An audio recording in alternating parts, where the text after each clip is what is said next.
typical lung doctor lament, pulmonary diseases are not well managed. We don't teach them well in medical school. If you have diabetes, some doctor's going to measure your blood sugar. If you have high blood pressure, your blood pressure is going to get measured. And our lament as lung doctors is if you are thought to have a lung complaint, your lung function, your breathing tests don't get measured, and we just have chaos. Welcome to the Expand podcast, where we unlock the secrets of respiratory health for healthcare professionals. Join leading experts as we dive into chronic lung diseases and expand your practice. Welcome to this today episode of a very interesting podcast on the early detection and intervention of the Alpha-1 antitrypsin deficiency. This is associated to lung disease. We're going to discuss about lung disease such as asthma, COPD, bronchiectasis. We have the privilege of having Dr. Kenneth Chapman, who is a leading respirologist and a medical director of AlphaNet Canada, and has been dedicated in this organization to improve care for Alpha-1 antitrypsin patients. We'll discuss the gaps in making the diagnosis, delaying the testing, and also delaying the treatment. Which patient should we be looking for in your practice for those that are physician or healthcare professional listening, for the patient to know what to ask to your physician or healthcare professional. Dr. Chapman will also highlight the role in supporting patient and the healthcare professional and what has changed over the year, especially since last year, in terms of access to the treatment. A warm welcome to Dr. Chapman. We're very privileged. Dr. Chapman is very well known in the field of respiratory disease, especially chronic airway disease, and the specific topic of Alpha-1 antitrypsin deficiency. Is a reference not only in Canada, but abroad. During this discussion we're going to have, I'm going to speak with Ken because he's a colleague, but he's also a friend in Canada here, and it is a real pleasure. Thank you for being with us. It's great to join you, Jean. Looking forward to this podcast and talking about something near and dear to my heart, something we don't talk about often enough, and big changes recently. I feel it's going to be very passionate because I'm passionate, and Ken is also passionate in the same area. Let's start from a very large perspective. There are people listening who know very little about. We're going to talk about asthma. We're going to talk about COPD.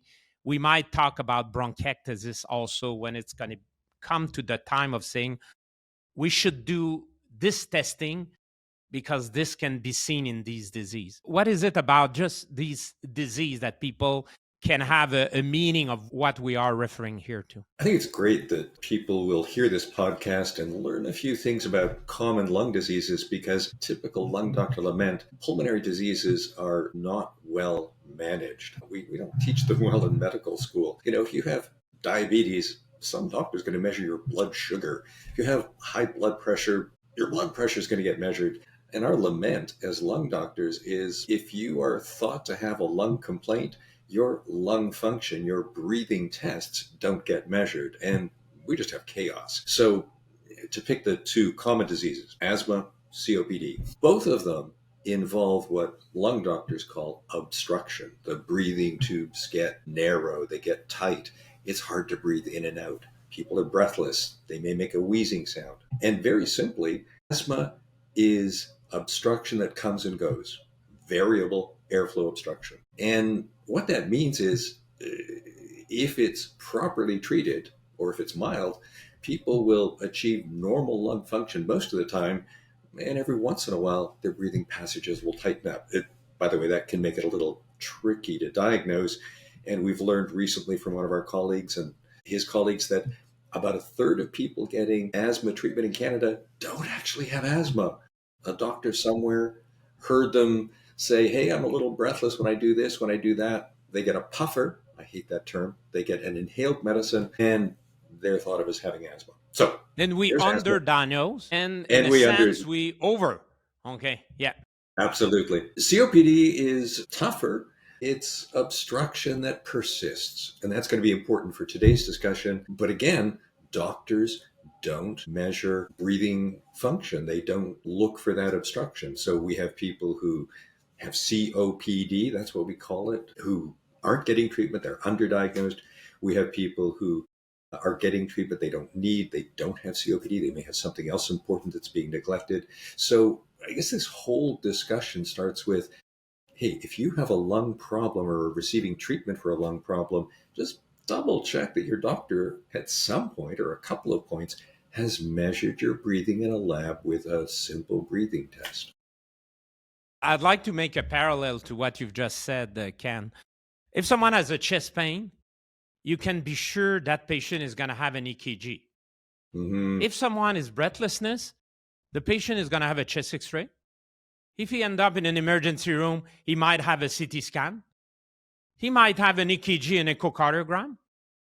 And many of them will not have a spirometry, where spirometry should be done at the top of the list. If you have breathlessness, you should assess the lung function. It's an easy test to do. Same thing that you do an EKG if someone has a chest pain. Then change, okay, not only in the patient, but change also in the medical community in the way we're approaching this disease. But this is quite interesting about asthma and COPD, but those are common disease too. They're not like they're rare disease. We're missing that because, oh yeah, this is rare disease. They're not rare disease, isn't it? No, not rare at all. But we are working on understanding the different categories. And one of my favorite titles, I think it was in The Lancet, was in an editorial, Which Asthma Do I Have? There isn't just one asthma, there isn't just one COPD. And that's so important because as we develop our understanding of these phenotypes, these subcategories, we have more appropriate targeted treatments. It's interesting to say that there is no one asthma, there is no one COPD. That's what we call in our medical term the heterogeneity between people and within people. Also, you can have that heterogeneity. But talking of heterogeneity, let's take the example of COPD. People are going to say, yeah, this is due to smoking. Were you a smoker? Okay, and this is why you can have COPD. We know nowadays that many patients may have stopped to smoke, still going to continue to see a disease progressing, or there may be other cause. But now we're talking of a genetic cause. This is kind of surprising. What asthma, COPD, there is a genetic cause and we should look for it. What is Alpha-1 antitrypsin deficiency? Yes. Just about all COPD, as you and I know, is genetic in some way, but the genetics are usually complicated. We would say polygenetic, and there are other external factors. But in 1963, Laurel and Erickson, working in Malmo, Sweden, these are a couple of laboratory wonks, are doing what was then cutting edge studies of blood protein, serum protein electrophoresis. And they did study after study, and every once in a while, they would get a funny looking result. Somebody would be missing what they would call the alpha band. And a lot of scientists working away would simply say, there's variability in this test. They went back and looked at where these samples had been submitted. And it turned out they came from pulmonary wards where people had lung disease. And a lot of these samples came from people with emphysema that seemed to arise relatively at a young age and maybe with not too much tobacco smoking. What they had discovered was a single gene abnormality in which people did not produce enough of the normal Alpha-1 antitrypsin protein. We all have it. It circulates in the bloodstream. But what is it? What is this Alpha-1 antitrypsin, Ken, that we say, oh yeah, but I have more chance to develop emphysema. We're going to talk about it. But why is that? What is it? Well, what I try and explain to folks is that we defend the lungs in many ways, and many people will remember from some old biology course that if you get an infection, these diligent white blood cells will gallop off to the infection and fight the bacteria, eat up the bacteria, and they do this with some very damaging proteins called elastases. Now, that's a good thing, except that white blood cells are a bit sloppy. They spill this elastase, and if they're working away in the lung, they spill the elastase, and something had better mop it up. Something had better neutralize it. And that's alpha-1 antitrypsin. It circulates in all of us. It ends up in the lung in all of us. And when our white blood cells go to work and they spill a bit of their elastase, instead of digesting the lungs and causing emphysema, the alpha-1 antitrypsin mops it up, keeps the lungs safe. So very low levels of alpha-1 antitrypsin increase the likelihood that you will get emphysema. And it may occur at a relatively early age, and it may occur despite not having smoked very much at all. It is interesting. We've been talking of emphysema just for people to realize that where we were talking of COPD before, it's an umbrella term where we're talking of chronic bronchitis, emphysema. Then because in people that have this deficiency in alpha-1 antitrypsin, that what we recognize mainly as a feature of COPD, it's the emphysema. And when we're talking of emphysema, that's what we mean here. It's interesting because what you brought earlier on also, Ken, in terms of the genetic, is that most of the chronic disease, it's very complicated. It's polygenetic. And then people obviously with and very, very, it's not clear. It's not like one gene, abnormality, where in alpha-1 antitrypsin, it's one abnormality that had been recognized, and that's what distinguished the COPD that where they have that deficiency as opposed to all the other COPD where it's polygenetic, and that's what make also the diagnosis difficult because we say, oh, the patient has asthma, COPD. It's so common as a chronic airway disease, and most of the patients that have COPD, you've been a smoker. And at the end, we don't recognize the patient that have alpha-1 antitrypsin, where they should be treated differently. We're going to talk about that later on. But how do we make the diagnosis of alpha-1 antitrypsin deficiency? It turns out to be relatively easy. You first need to see that there is obstruction, and specifically obstruction in the airways that doesn't go away, that persists. Many doctors would say, well, that's COPD. Fair enough, call it what you want. But obstruction that doesn't go away, that's what we're after. But remember what we said at the very outset, doctors are not very good at measuring this obstruction. But if they find the obstruction, the screening test, the simple test that's available to doctors across the country is for just a few dollars, I think $4 or $5, a measurement in the bloodstream of alpha-1 antitrypsin. It is as simple than that. You just measure that in the blood like I would measure a blood sugar. I think you may have diabetes. I'm going to measure your blood sugar. Now you're telling us that this is as simple than that and as cheap than that. Absolutely. Absolutely. And there are follow-up tests if the level is low. That's what we're looking for, low levels. And we can get into specific genetics, but it won't surprise anybody listening that we know the common genetic abnormalities. We can screen for them very quickly in a genetics lab. And it's turning out that gene sequencing is almost the lead in which can discover all sorts of rare variants. But, that's the postgraduate level. First thing, find the low level. Second, check the genetics behind it. And in fact, when people find the low level, because you can say, oh, I'm a family physician, what do I do? But then this is where you're going to refer the patient. The same way that if you have another chronic condition, then you might be saying, oh, this patient needs to be referred to a respirologist or to another specialist.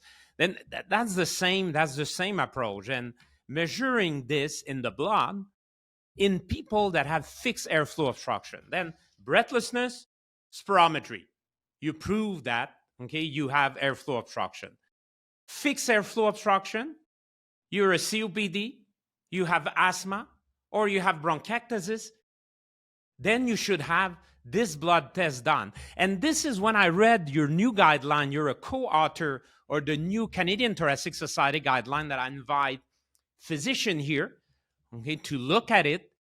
It seems that you made it much more simpler than compared to the guideline we published in 2012. What is the difference, and why did you make that difference in who should I do the blood test for? There's obviously 12 more years worth of literature to go through that resulted in these guidelines. And I think there's an earnest desire to simplify the guidelines so that they are less focused on the hypothetical young individual with emphysema. We don't want to target anymore.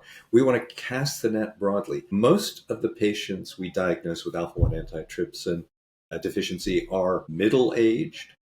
Mm-hmm. They don't look dramatically different from the COPD patient who developed the disease, if you will, primarily from tobacco smoking. So we didn't want doctors to pre-select and target the patient they learned about in medical school, the rare patient who was very young. We wanted all individuals tested. Now, let me clarify. That means, yes, you may have had asthma when you were first detected, but that doesn't protect you from developing emphysema if you have this deficiency.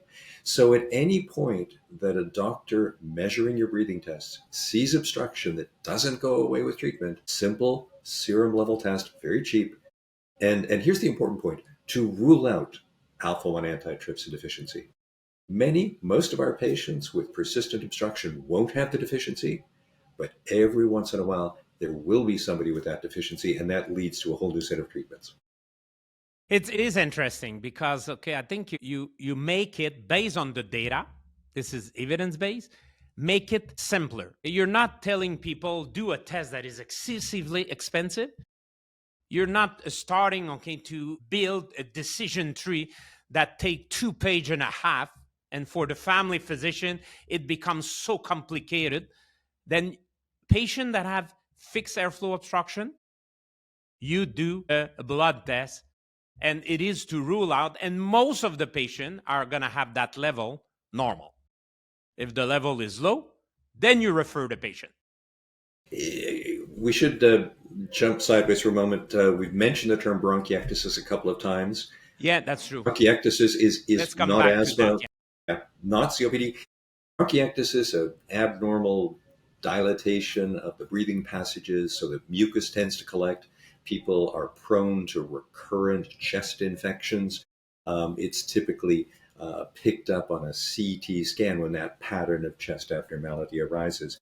In the not guideline, but statement of the Canadian Thoracic Society in 2012, we didn't recommend screening in bronchiectasis. That is one significant change. We said, some patients with bronchiectasis will have alpha-1 antitrypsin deficiency as an explanation.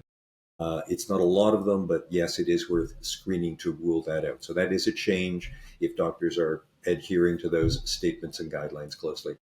They're very important. Then bronchiectasis, asthma, COPD with fixed airflow obstruction. These patients should have the blood test done of alpha-1 antitrypsin. Right. And so just while we're going down that list, I would add in family screening. So we may not spend a lot of time on that, but if you have a brother or sister with alpha-1 antitrypsin deficiency, you have a 25% chance of having the same deficiency, whether you've got symptoms or not. So family screening calls for testing, in this case, right to genetics. Liver disease. Now, that's a whole separate topic. We're here, two lung doctors talking about lungs, but to go a little bit further into this deficiency, people with alpha-1 antitrypsin deficiency do actually make protein. It's just they're making an abnormal protein, and it tends to stick in the liver. Now, that can show up very early in toddlers with terrible liver disease, and alpha-1 antitrypsin deficiency remains a common reason for children to have liver transplants. So childhood liver disease, but also adult liver disease. We should do the liver function test then. If we recognize that there is a deficiency, alpha-1 antitrypsin deficiency, that we should also, even if it's an adult, although like you said, it's more likely to happen in the young age, but we should do liver function tests. Absolutely. So the liver doctors are becoming more and more aware of alpha-1. I'm seeing more referrals from liver doctors, and we screen all of our pulmonary patients for liver disease. And then finally, to complete the list, there's an odd, painful skin lesion called paniculitis. Not a common reason for people to show up for the diagnosis of alpha-1 antitrypsin, but that occurs. And largely unknown to our colleagues in rheumatology, ANCA-positive vasculitis has an association with alpha-1 antitrypsin deficiency. So it does a lot, this protein, but I would say the two big ones are lung disease, as we've talked about, emphysema, bronchiectasis, and liver disease. You've been talking of emphysema. We've been referring to emphysema, and it's what make a distinction when you recognize that the patient may have that genetic disease and alpha-1 antitrypsin deficiency. What make the distinction of a COPD or an asthmatic that has it compared to the general population of COPD and asthma? You and I would be familiar with the ancient descriptive terms. The chronic bronchitic patient was the blue bloater, coughing and producing sputum and typically a bit overweight. And the poor emphysematous patient was this scrawny, underweight fellow who was puffing away, but not necessarily coughing a lot. Fast forward, if we talk about it in black and white terms, and that's not quite right, but if we do, the chronic bronchitis patient has an airway disease, thickened airways that are producing lots of mucus. The air sacs themselves are maybe not in bad shape. The emphysema patient, on the other hand, may have really pretty bad. good airways, but it's the air sacs, the gas exchanging surface that's badly damaged. And that can show up on an x-ray. So if patients have had a CT scan or even a plain x-ray, the black, we would say, hyperlucent x-ray that doesn't show a lot of the spongy lung substance, that's the emphysema patient. I'm pretty sure, Ken, you had similar experience. Hopefully less these years, but I remember having a few years of practice like you, where like 10, even 20 years ago, patients were referred to my COPD clinic, and then I could trace their lung function on a yearly basis. And I could see that these people were losing 100 cc of FEV1, sometimes even more a year. And that being observed on a yearly basis. And by the time I was seeing the patient, that patient has loses at an accelerated rate, okay, their lung function. And that I'm sure you had similar experience. And that's what it means. And I'd like you to tell us a little bit about that on your experience. That's what it means if you let go. And we're going to talk about the treatment in a few minutes. If you let go, you don't recognize these patients, and you just watch them declining at a faster rate than a general population of COPD. Absolutely. It's heartbreaking to see years of life lost, quite literally, from this sort of neglect. I've seen it in a couple of ways. One of the patients I will never forget, I saw her only once because I'm sure she didn't survive long after I saw her, but she developed some breathing symptoms when she was in her teens. It was called asthma. It may have been asthma, but she was treated in the usual neglectful way with a puffer here, a puffer there. And gradually she started to make more and more visits to the emergency room. And when she was in her early 40s, during an emergency room visit, somebody did a chest x-ray and the radiologist used the term COPD or emphysema. And somebody thought to get, for the first time in this woman's life, pulmonary function test. They clearly, dramatically showed far advanced, think about lung transplant range emphysema, and it was not difficult for the referring pulmonologist to find very quickly the Alpha-1 antitrypsin deficiency. And it broke my heart. This woman talked about not perhaps living long enough to watch her children graduate from high school. People in the 50s. I have had similar experience. I remember a patient came to me, was referred and was ready to be referred in lung transplant. And I had many patients that, sure, we started the augmentation therapy, the treatment, but then a few years after, they were candidate for lung transplant. And that is telling us that very often people are diagnosed too late, or if they are diagnosed early on, they're not treated, then they're treated too late. And the only alternative is that you, may end up to have a lung transplant. Okay, that's often the alternative, that these people end up in the 50 and realize that lung transplant, it's an alternative where you'd like to avoid that if you've been doing the right thing to start. But why is the professional, let's talk about the role of the healthcare professional, and you from a testing point of view, why the healthcare professional are not testing? I was thinking earlier as we were talking about spirometry, and you were saying, people in the emergency room will get a CT scan, they got an echocardiogram. I'm looking at our spirometry. It's not a very complicated test. And we'd say, well, this is great. And I just coach somebody to blow out a complete breath as hard and as fast as they can. It's like blowing out candles on a birthday cake. And I'm thinking, that's too simple. It's sort of a primitive test. It is more than 200 years old. And maybe that's the problem, is we can't convince people to do it. We need to give it a new name, make it more complex somehow, switch to oscillometry instead because that's new and shiny. But my goodness, it's almost as though it's too simple. And doctors have this belief in their magical stethoscopes. That's one of the other terrible things we do. We send medical students off to the bedside and coach them to use their stethoscopes. And I've got every once in a while, I'll ask a medical resident, so how many diastolic rumbles have you heard? How many of the, and they have to acknowledge that, yeah, the physical exam is not something they rely on anywhere except perhaps neurology. But yeah. The patient, how often a patient that you're not listening to my lung? And the patient had a spirometry, and you've been telling the patient that, well, this is how your lung function has been impacted and the degrade, or you've been stable, or you've been getting worse. And, oh, doctor, you're not listening to my lung? Then, okay, it kind of showed we still have that popular myth out there that the best test, okay, to diagnose a lung disease is checking your lung, listening to your lung, and chest X-ray. Then I think we have to increase awareness. I'm really convinced that this new guideline, you really have to promote this new guideline, and that physician, professional, practitioner, nurses, and even the patient, if you have a lung condition, for a spirometry.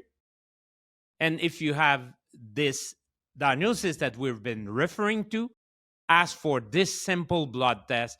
The same way that you'd have a blood sugar for diabetes, you should have this blood test for your lung condition. So that's the role of the primary care. How do you see, Ken, the role of the primary care and the role of the respirologist? Because we're talking of a disease that seems to be complicated. Will that be the role of the family physician or the role of the specialist? I think the family doctor has an important role to play to make sure that all the routine things are done. So some of the things we do for Alpha-1 antitrypsin deficient patients, the vaccinations, for example, are things that would routinely be stick-handled in the family doctor's office. But you touched on something very important, which is the overall management and monitoring of the lung disease is best done by the pulmonary doctor's office. And of course, if we talk about specific treatment, we might mention that now the intravenous, I'll call it augmentation therapy, the proper term, that can only be prescribed and managed by a pulmonologist. Especially. So if people have been listening and saying, well, you're low on this protein, can you somehow replace it, boost it? And the answer is yes. For about 3 decades in Canada, we have been able to prescribe once per week intravenous infusions of Alpha-1 antitrypsin. Now, this isn't a laboratory-made product. This is harvested from pooled blood donations. So it's similar to, and this is kind of important, it's similar to the other blood products that people have heard about. Clotting factor for people with bleeding disease, hemophilia. May have heard of people with immune deficiencies who get immune globulins by infusion. All of that has been distributed by blood banks, and doctors have prescribed them until very recently. We can get to this. The augmentation therapy, the once per week infusions for Alpha-1, have not been distributed by blood banks. They've been distributed like any prescription drug. Okay.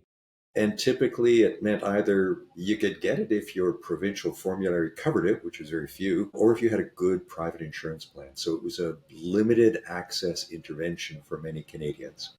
Now that story has changed. But what has changed that make no excuse anymore? Because I agree with you, there were some provinces with, relatively restricted rule, and that's okay. There has to be a frame under which you don't want an expensive treatment to be given to people who don't need it, but you want the treatment to be given to people who need it. But now across Canada, the access, to this blood product, because it's derivated from a blood product, we're referring here to the term augmentation therapy. What has changed in Canada very recently, as of last year, in fact? I'll start by saying that because Alpha-1 antitrypsin is a rare disease, studies always involve small numbers of patients. And so you take this obvious premise, this blood protein is low, people with low blood protein tend to get emphysema. Boost the level up, they won't get as much emphysema. And that sounds pretty straightforward, but you can't just play a hunch like that and start distributing this very scarce blood product resource. So you need studies. And because the studies involve small numbers of individuals, it's easy to stand back as a scientist and say, well, that's not like the last diabetes drug study that I looked at with 3,000 patients. It's just 80 or 200 or whatever. Simply to say the evidence behind alpha-1 antitrypsin protein has not been as robust, as we haven't seen the numbers that we've seen in other drug studies. And so doctors have been a bit skeptical. Now that's changed in part because we found new ways to measure the impact of alpha-1 antitrypsin deficiency. We can measure that blackness, this lung destruction with CT scans. We can see how it's slowed by the use of the intravenous therapy. And in fact, it was for that reason that the body called CADTH, the people who evaluate drugs and devices in Canada, looked and said, you know what, this intravenous augmentation stuff really works. And with that, if you will, seal of approval, the Canadian Blood Bank people, Canadian Blood Services said, okay, yeah, we should actually cover that. And so it's become available as of February 24 to all Canadians with alpha-1 antitrypsin deficiency who meet the prescribing criteria, which are basically you don't smoke, you have obstruction, and you have a blood level below a certain low number. You can get augmentation therapy if prescribed by a lung specialist. Yeah, it is interesting because some people might ask why we're talking about this disease now. We're talking about this treatment. If this treatment has been available, why it's been taking so long that people started to use it. There was an issue of access, like you just mentioned, and there was an issue of what are the evidence, and it took years, to build the evidence because it's a rare disease. Although COPD, asthma may be common, but it's a rare disease in a common disease. Let's put it that way. And those studies are difficult to do. It's only more recently with the technology of the quantitative CT scan that has been in recognition by the regulatory body, such as the FDA or Health Canada, that these outcomes are the way to assess these studies. And you've been part of one of these, and in fact, you've been the lead author in one of these very important randomized clinical trials. Can you tell us a little bit more about this, that people can really trust that this is not the opinion of two leaders in COPD or in asthma? This is based on evidence. Can you tell us about the study that you've been leading and it's been published years ago?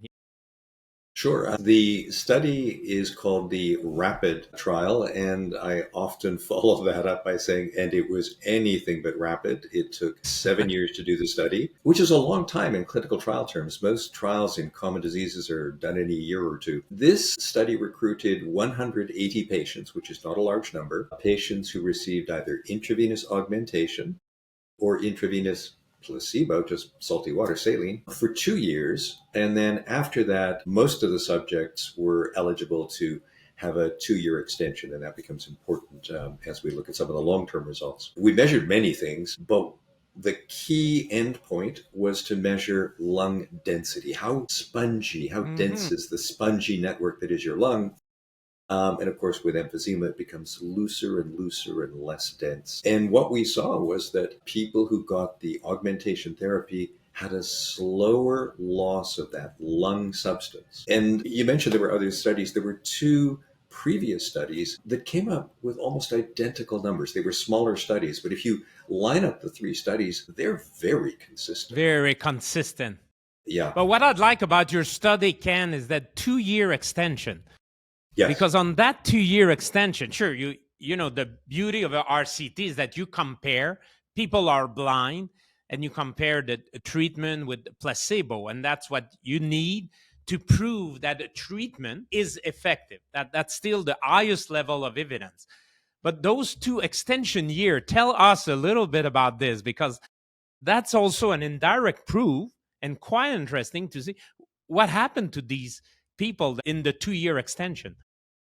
It's a good news, bad news story. The good news is if you look over 4 whole years, you start to see that the traditional lung function measurements that pulmonary doctors understand are moving in the same direction as the newer lung density measurements. So we have this reassurance that this fancy new measurement really lines up with what we've been using all along to follow lung disease. The bad news is, although patients who later on got the real treatment, having been on placebo for 2 years, although their rate of lung density loss slowed down, treatment still worked, anything that they had lost was gone. So a late start means you never catch up. What we are not restoring lungs. We are not building new lung units. We are simply slowing the loss of lung density, the lung substance. That's why it's important, and I want you really specifically to mention about this, because when it comes to take the decision of starting this treatment, and we're going to talk about the rest of the management, but I want to start about this specific management, which is augmentation therapy. When people have this deficiency, that's what is going to distinguish these people from other patients that have COPD, asthma, but don't have that deficiency. But when to start the treatment? When should we start the treatment? I think you alluded to this earlier. I think a patient you mentioned had Alpha-1 antitrypsin deficiency who had a track record of lung density function measurements that were dropping rapidly. We see this, you and I, all the time. Somebody has found a patient with Alpha-1 and sits back and says, well, let me see if this patient needs the treatment. Let's see if this patient is a rapid decliner. The fallacy in that is if the patient is a rapid decliner, the lung function that they lose is lost forever. And so in 5 years, the pulmonary doctor then says, well, maybe I'll start the treatment or make the referral, at which time it's perhaps more appropriate to look for lung transplant. So I think new guidelines are even clearer about this. And they simply say, if you have obstruction and severe Alpha-1 antitrypsin deficiency, you are a candidate for augmentation therapy to preserve your lung function where it is, as opposed to watching it declining more and more rapidly. So none of this wait and watch nonsense.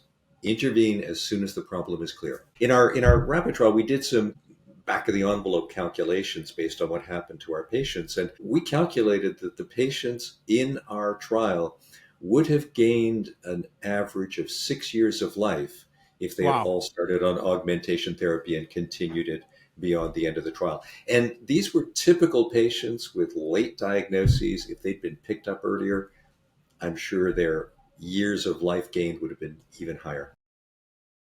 Let's backtrack a bit, because we've been talking of the management, and some people listening to us and say, these people that talk about a treatment, even if it's a blood product, someone might be selling it, okay? And then when it comes to that, we say, okay, is there something else in the management? And in all genetic disease, the epigenetic, what we refer to the epigenetic, is something important. And obviously, if you're exposed to something and you have that genetic abnormality, then you may be at higher risk of developing the disease. And therefore, it's the same thing with people that have Alpha-1 antitrypsin deficiency, that if they're exposed to some nociceptive, what they inhale from their own smoking or working in a dirty environment, or even from the pollution, they may be at higher risk. And when we're talking of the management of this disease, where should we start in terms of managing these patients?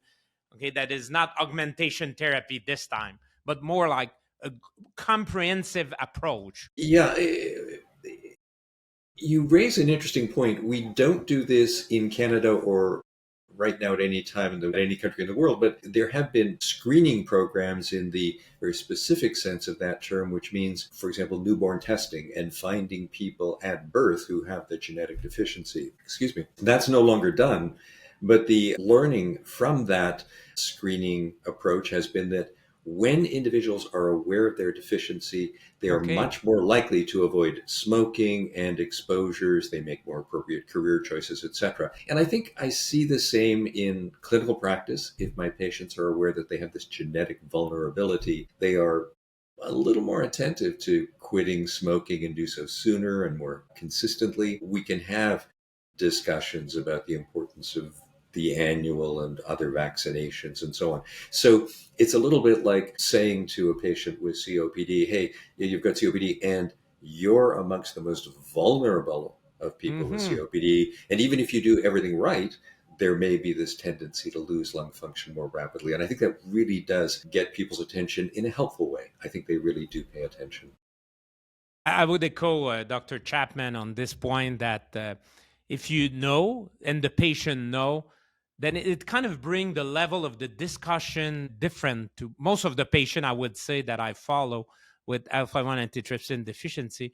I do have their ear much more about things that they should avoid. And sure, the treatment is going to be the same for any COPD, avoiding smoking, secondhand, smoke-free environment, type of work they're doing, vaccination, then all the other treatment that we usually give in asthma or COPD remain important. And even the non-pharmacology treatment, some of these patients will need to be enrolled in a pulmonary rehab program. But the bottom line is that if you don't give the augmentation therapy, despite all of that, this patient will have an accelerated decline or an increased likelihood of having an accelerated decline. And when they have lost their lung function, as you said, from the rapid trial, and that what you've lost it. The damage done is done. You can only prevent what might be coming in the future, but you cannot come back to rebuild the lung with that treatment. And that's important that people realize that. And that's why, where from your part, Ken, I know it's when we're talking of management, we're talking of education. And I know there are different ways about physician, healthcare professional have to be educated. Patient have to be educated. Let's start, with the healthcare professional. Is there any place where the healthcare professional can find? I know there is a Canadian registry, for example. There is the AlphaNet also. There are other. Where would you guide the healthcare professional beside referring the patient to a respirologist? But is there anything that the physician or healthcare professional should know in terms of resources, material? Sure. Well, you mentioned AlphaNet, and that's a patient-focused organization. It was originally developed in the United States. It's been migrated to Canada in the last 10 years. It's currently undergoing a reorientation because, of course, we have such a different system now in Canada as compared to the rest of the world. So AlphaNet is finding its feet, but they have some resources. They can point you at resources, particularly patient-facing resources, and those are under development. In terms of Canadian physicians, certainly the recent Canadian statement or guideline addresses the two issues of whom to test and the value of augmentation therapy. Beyond that, I think that physicians could do well to connect with the registry. And we do have a registry in Canada. Okay. We've had one for 22 years. We're migrating it to an international registry called EARCO, EARCO. Right now, if somebody wants to connect, you could do a bit of Googling, but you might just want to connect with me, Kenneth Chapman, or contact our research office, 416-602. It's Inspiration Research, and we can connect you to the registry and some relevant resources. Sorry to be in such a state of flux, but all of this has just happened rapidly in the last year. At the end of this podcast, people are going to be able to find the thing that you've just said, Ken, related to the registry, related to the AlphaNet, for a patient, their material on living well with COPD, where there's a module on the Alpha-1 antitrypsin deficiency that people can also connect it in French and in English. That we are going to provide that information that the physician, healthcare professional, and patient can link to. And just a bit of a shout out. You were kind enough to mention that we'd done the rapid study. I published it in Lancet. It makes me sound much more important than I am, because you also pointed out that the study was out there for anybody to read for 9 years before Canadian Blood Services decided it was going to distribute augmentation therapy.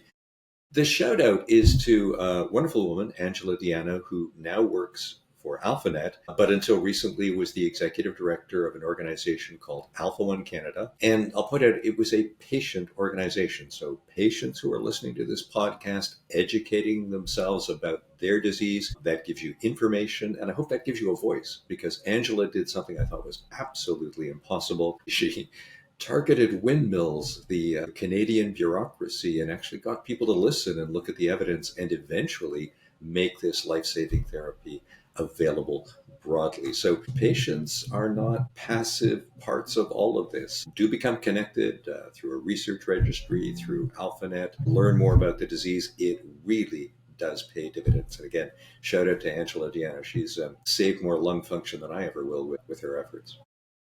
I really thank you for bringing that to our attention. Angela is going to be part of a podcast with us. And what it's telling us is that you need champion. Obviously, you need champion in physician. You need champion in other healthcare professional group. But we shouldn't underestimate it, that we also need champion in the patient or the public, where you can make the difference. And that's a very good example. Or I could work as hard that I've been working in the last 30 years to convince my colleague to see as many patients and start as many patients on augmentation therapy. But Angela, by her role and what she's done, she's going to change the face of the treatment of these patients with alpha-1 antitrypsin deficiency by giving access to the treatment, increasing awareness. Then you are absolutely right. I don't want to close this podcast by, we've been talking of awareness quite a bit. And that's about what we know. And it is time to take action. Take action on making the diagnosis. There is one way of doing that. We've said it very clearly. Breathlessness patient, spirometry, airflow obstruction, doing the test of alpha-1 antitrypsin. And when there is a deficiency, patient should be referred to a respirology, and this would be taken care. Although these may be rare in the large pool of asthma, COPD, or bronchiectasis patient, if we don't test it, we will not find it. Therefore, these patients, when they have damage, need it's never too late. But if they had been started on the treatment by an early diagnosis and an early treatment, then we would have prevented a lot of this damage and maybe a lung transplant at the end, which is the only alternative option. But this is what we know. It is time to take action on what we know. And now there is access, and you've been talking about the change since February last year. Then there is no good reason not to treat the patient that need to be treated. But what about research, Ken? This is what we don't know. There is still a lot that we don't know. Would you like to give us a little bit of hint that where's the field going in terms of research in that area? We had an hour, did you say? I could go on for...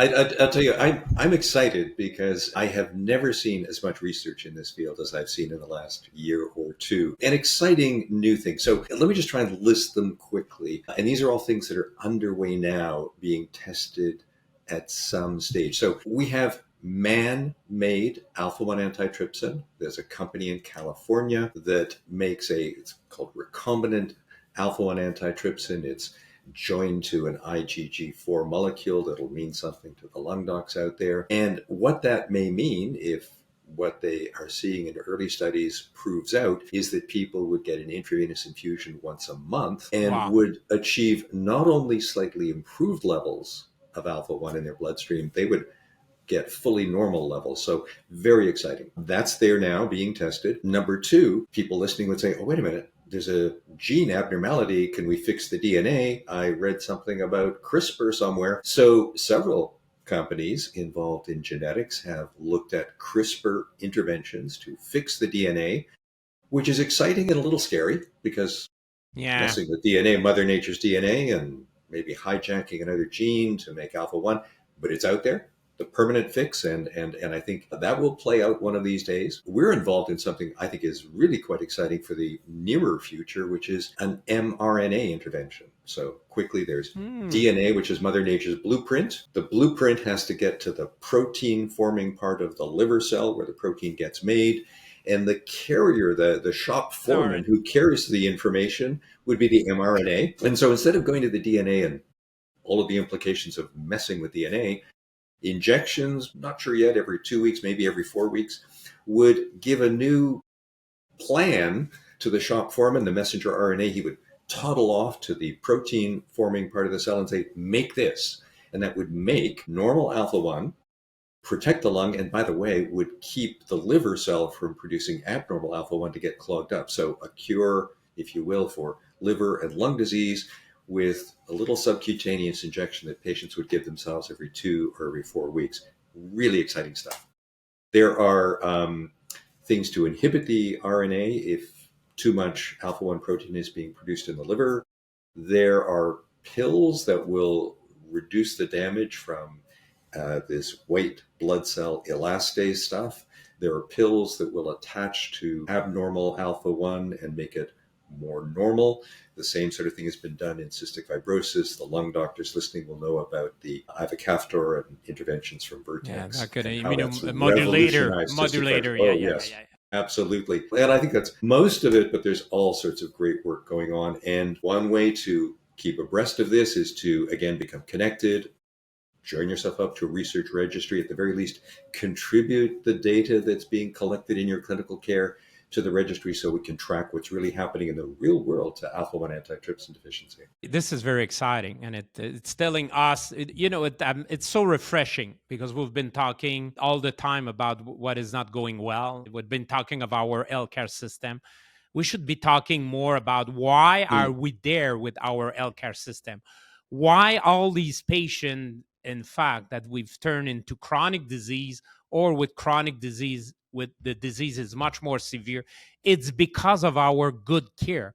It's because we have solution now a day in terms of treatment that we didn't have 10 years ago. And this is about, again, to bring us to some of these patients now where we're going to have treatment. And that's what the positive message in the healthcare system is, that we're doing better than we were doing 5, 10 years ago. And that's a very good example. If you're doing the right thing with the right patient at the right time, then, we are doing better. And obviously, this makes more patient at the end because patients survive their disease. And that's a very good example. Ken, just for ending, I don't want to end this, but I have to, This is too much fun. We're going to talk more about this at another time, you and me. But what would be your final recommendation if you had the recommendation to make? You've been in that field for more than 30 years, and then where we are now and where we've been starting and where we are going, what would be your recommendation? I think for physicians, if they're listening, if you are treating what you think is a lung disease, remember your stethoscope is pretty primitive. X-rays don't make clear diagnoses of airway diseases.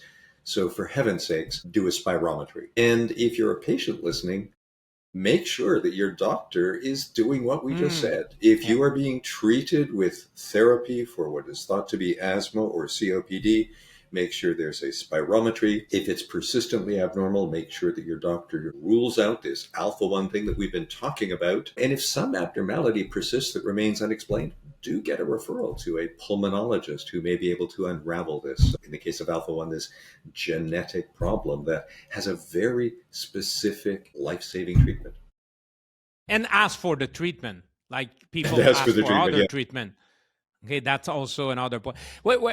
Ken, if you don't want, we can cut the last part. Where can we find you and your organization, please? Sure. Absolutely. Well, if you Google, you will find AlphaNet Canada. So by all means, find them. I'm medical director, and we are refocusing to take into account the new Canadian system. If you want to find the registry, you could look up EARCO, EARCO, but you'll find a listing that's international in scope and not a lot of specific Canadian information. But if you have Alpha-1 and you want to join the registry, the phone number at the research office is, and you could just tell the people that answering the phone that you have Alpha-1 antitrypsin deficiency and you need to join the registry. They'll be happy to hear from you and they'll connect you with our resources.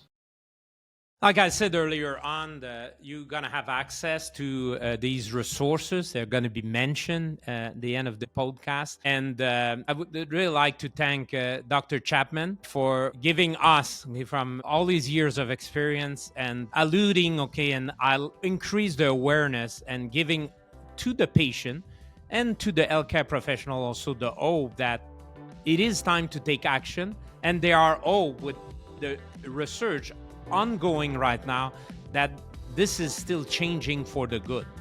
Thank you very much, Ken. It's been great, Francois. Thanks very much. Take care. Thanks for listening to the Expand podcast. Stay tuned and listen to other episodes on chroniclungdiseases.com/podcast.